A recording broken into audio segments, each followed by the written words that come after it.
My employer started the TS with polygraph in August of 2022, and I was only waiting for my polygraph before I was laid off of work in April of 2023. I learned that my clearance didn't go through because they suspended the process when I was let go.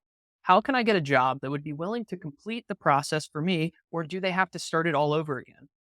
Yeah, this is a twofold, right? Finding the job, you're gonna have to basically start over again, right? So you're gonna go on Monster, Dice, LinkedIn, talk to friends and family, talk to the folks who happen to be in the industry who work for cleared companies because a referral goes a long way with a hiring manager. And if they want to offer you a job, they are going to start the process again. Now, do you start over at square one? Technically, yes. You are going to fill out the SF-86. It's going to start the whole process from step one again. But when it goes into their process of gathering the information on you, they've already done a lot of that. And so if you already had a provisional clearance being issued by the adjudicator and you were just waiting on the poly, this will drastically reduce the process. And so if you're in an interview and the interviewer says, have you ever had a security clearance? You could say, no, I haven't, but I was in the process when I lost my last job due to downsizing or whatever it was. So it should go a lot quicker this time because I already had a provisional clearance. I was just waiting for the poly. And the polygraphs, they can take sometimes 3 to 6 months to get a spot to go in to do them because they can only do about 5 or 10 a day. And there's a very limited number of polygraph examiners. Even for me, as somebody who was cleared, I was moving back from Japan, going to work for the NSA. I already had a top secret clearance. I had one for 10 years. I'd already been working with top secret information, but because I was going to work at the NSA, I had to get read into some special programs that then required a polygraph. And it took until there was one investigator that could do polygraphs in all of Japan for us. And they were located like 3 hours from my house because I lived in Okinawa. And I would have to fly up to Tokyo to go do it.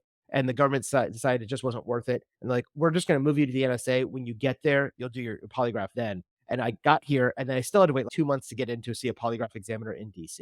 And then it took another month to get the results back. For 3 months, I sat around doing unclassified work because they wouldn't let me in the building even. So there was like literally a trailer out in the parking lot that we put all the people in to go as a holding company until you're ready to go into the building. It does happen. Yep.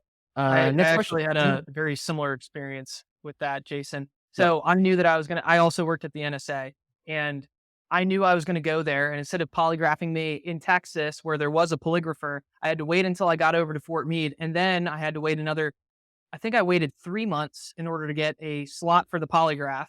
They told me the day before, hey, can you show up at Andrews Air Force Base at 9 a.m.? We had someone drop. And I was like, yes, let me do Yes, that. that was the exact same thing that happened to me. I'm Yep. on this wait. Yeah, it's gonna be 6 to 9 months, and month 3.5 till we had an opening. Can you be here this afternoon? They called me at 9 in the morning, like the opening is at 11, and I lived like an hour and a half. Yes, I jumped in the car, drove down there. I got there Yeah. like 10 minutes before the appointment. I'm like, I'm here, I'm here. And then they had to go through my polygraph.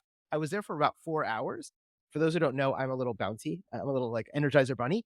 And I was pounding soda on the way there to stay awake because I'm driving my car to get Oh, there. And I God. get there, they put me in the seat, and you're supposed to sit completely still. They got the electrodes all over you, and you're on the chair, you're not supposed to move.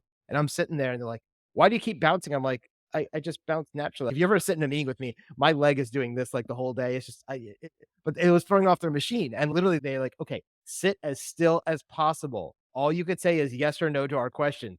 And they went through this 4 or 5 times. We're still not sure if this is going to be good enough. We'll send it off to the examiners and see what they say because it's still a little inconclusive. And like, it looks like you're trying to hide something. I'm not. I'm just a bouncy guy. I don't know what to tell you. But yeah, they had to do it like I went through it like 3 or 4 times that day until they finally got a reading that was good enough. And they're like, since we had to do it 4 times, we had to have a second and third examiner review the results and verify it because it basically it's either clear yes, clear no, or somewhere in the middle. And I was somewhere in the middle, which meant it had to get additional scrutiny.